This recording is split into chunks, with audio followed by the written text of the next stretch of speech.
Santos e Vasco se enfrentam neste domingo às 4 horas da tarde no Morumbis. Morumbis que terá mais de 50 mil santistas. E é aquilo, jogo extremamente importante para as duas equipes. O Vasco, que está na zona de rebaixamento, tenta melhorar a sua situação, e o Santos, que tenta se distanciar ainda mais das últimas colocações. E quem sabe, finalmente, se vencer o Vasco, a gente pode falar que o Santos vira uma chavinha nesse campeonato brasileiro, de parar de fazer conta na parte de baixo e, quem sabe, fazer conta por outras situações dentro da competição. Então vamos trazer aqui as prováveis escalações tanto do Peixe como também da equipe carioca, a classificação de momento do Campeonato Brasileiro, algumas novidades do time santista para essa partida e, claro, o contexto Kleber Xavier, porque continua essa questão. Se tropeçar contra o Vasco, voltamos a falar de mudança no comando técnico?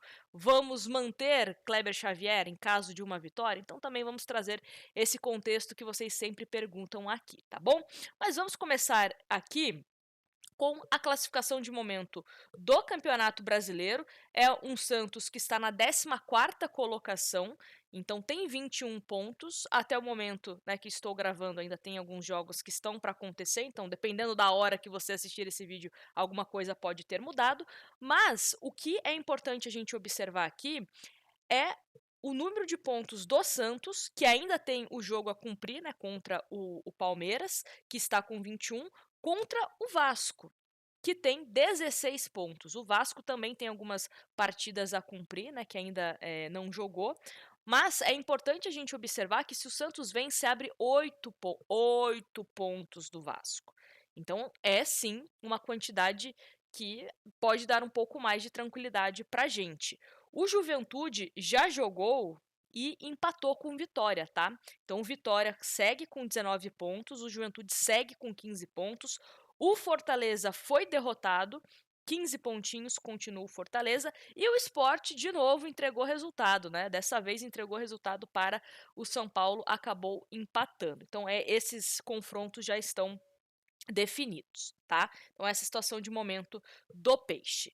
Dito isso, vamos então a algumas mudanças que Kleber Xavier deve promover no time titular do Santos, lembrando que o último treinamento a gente traz aqui a escalação que ele colocou. Tá? Treinamento, inclusive, lá na Vila Belmiro. Vamos aqui a provável escalação do Peixe, que conta com mudanças, como eu falei, né? Gabriel Brazão segue como titular, Mike também segue como titular. A primeira mudança, Luizão. Luizão segue no lugar de Gil. O Gil chegou a ser testado como titular ao longo dos últimos dias, tá? Mas no último treinamento, o Luizão terminou entre os titulares. Então, a expectativa é que sim, Luizão inicie entre os 11 iniciais. Lua Pérez também é uma novidade, ele que já está recuperado de um pisão que ele sofreu contra o Juventude.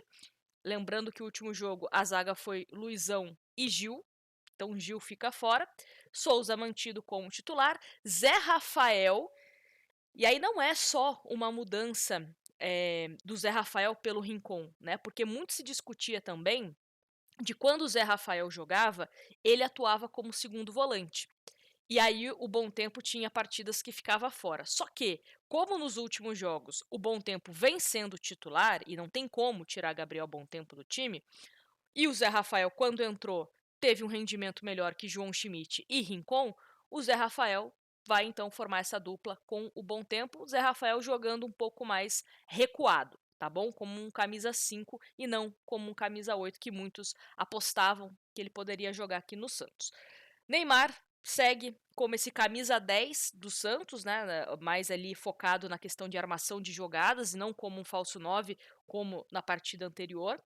Barreal ganhando a titularidade no lugar de Roleiser, Tiquinho Soares voltando a ser titular do time do Santos e Guilherme voltando para o lado esquerdo, porque contra o Cruzeiro ele também acabou jogando, só que como um ponta pela direita. Então, esse é o provável time do Santos para enfrentar o Vasco. Vamos aqui a algumas questões. primeiro de tudo, é importante a gente relembrá-los que o Verratti não joga.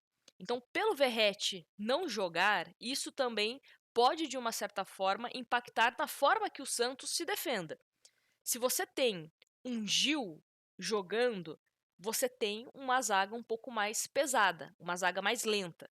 O Luizão é um cara que tem um pouco mais de velocidade. Então, o David, que nas prováveis escalações aparece como o titular da equipe vascaína, ele é um jogador que tem uma mobilidade melhor do que o do Verratti. É esse cara que gosta de receber a bola, né, para ele pegar em velocidade e partir em direção ao goleiro adversário. Então, é necessário você ter um zagueiro que possa acompanhá-lo de uma forma um pouco mais segura do que o Gil, por exemplo, né, que demonstrou, inclusive, contra o Juventude, por exemplo, uma certa dificuldade em alguns lances. Então, gosto dessa ideia do Luizão. Luizão que para mim foi bem contra o Cruzeiro, não acho que fez uma partida ruim. Então, acho que acerta o Kleber Xavier nessa questão. Agora, é um Vasco que eu imagino que vai querer ficar com a posse. A gente sempre fala aqui que o Vasco do Fernando Diniz, né, aliás, o estilo de jogo do Fernando Diniz, ele não liga muito se ele tá jogando em casa, se ele tá jogando fora, se é um Vasco que tá jogando com o primeiro colocado, com o último colocado. O Vasco gosta de ficar com a bola. Então pode ser um Santos que fique postado também para jogar em contra-ataque. Ou será que vai ser um Santos propositivo? Mesmo jogando em casa, será que vai ser um Santos que vai jogar no contra-ataque? O Vasco vai mudar a característica do Fernando Diniz?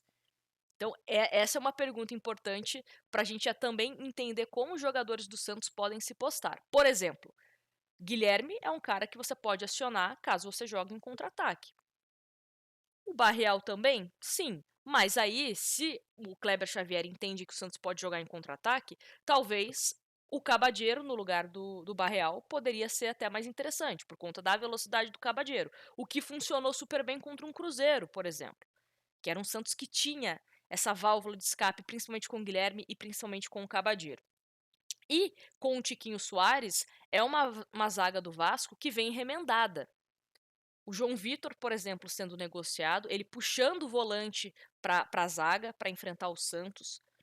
Ele tirando o Maurício Lemos dos relacionados. O Maurício Lemos sequer vai ser relacionado para o jogo contra o Santos. Então é uma zaga do Vasco que vem meio remendada para essa partida contra o Santos. E é uma zaga também que é uma das mais vazadas do Campeonato Brasileiro. E aí, se você pega na estatura, o Tiquinho, ele é mais alto que a zaga do Vasco. Então, a gente também pode aproveitar, tanto o Souza como o Mike, que também são jogadores que gostam de ir até a linha de fundo e fazer cruzamentos, de procurar o Tiquinho para que o Tiquinho possa ter alguma vantagem nesse sentido. É um Tiquinho também que na bola aérea pode acabar tendo vantagem, né, num escanteio, numa falta, enfim. É um Tiquinho que também pode fazer parede para uma chegada do Neymar, ou até mesmo de Guilherme, de Barreal, enfim. Então, algumas características que a gente consegue pegar do time do Santos que foi formado aí pelo Kleber Xavier e tentando entender como que pode tirar, né, algum benefício contra esse time do Vasco, tá? Então é mais ou menos por aí. Ah, Najla, mas e o Roleiser? O Roleiser, eu vou ser bem sincera para vocês, é uma guerra aqui, uma briga aqui que eu já cansei de falar, dar a minha opinião. Eu acho que o Roleiser ele rende muito mais por dentro, jogando ao lado do Neymar no meio-campo, mas o Kleber Xavier não muda, é o 4-3-3. É esse 4-3-3. E acho muito difícil ele deixar Guilherme e Barreal, dois jogadores que vêm com participações importantes no Campeonato Brasileiro, de fora do time. Então, assim, seguindo a cabeça do Kleber Xavier, já estava imaginando que ele tiraria o Roleiser. Se a gente pega os últimos jogos do Santos, o Roleiser sempre sai. Sempre o escolhido para sair em segundo tempo, em alguma substituição, é o Roleiser. Então já era uma pedra cantada de que o Roleiser poderia perder espaço nesse time. Mas aí, você tem a opção de Cabadeiro, você tem a opção do próprio Roleiser, né, para segundo tempo. Então, às vezes até mesmo um Roleiser no lugar do Neymar, ou um Roleiser no lugar do Tiquinho e o Neymar jogar de falso 9, caso o Neymar canse, né? E aí você tira o Neymar e coloca o Roleiser, pode ser uma estratégia.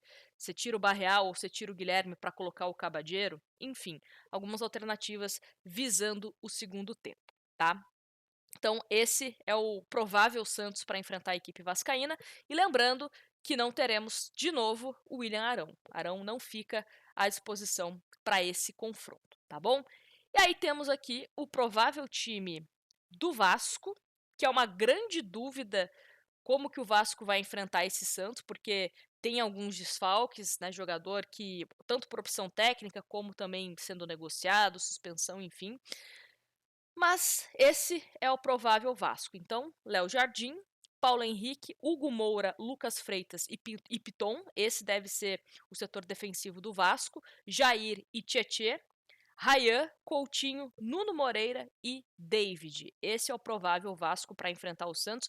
Tem até mesmo uma dúvida em relação ao Ryan, tá? O Ryan é esse cara que pode jogar mais aberto, mas também pode jogar um pouco mais centralizado. É um bom jogador, um jovem jogador, né, da equipe do Vasco.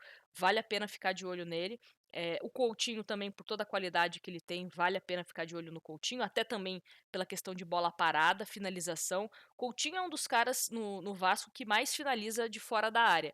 É um Vasco que tem uma característica de não chutar tanto de fora da área. Mas quem chuta de fora da área pelo Vasco é mais o Coutinho, tá? Então vale esse cuidado também do Santos. Agora, como eu disse, pode ser um Vasco que queira ficar com a posse da bola, mesmo jogando para mais de 50 mil santistas.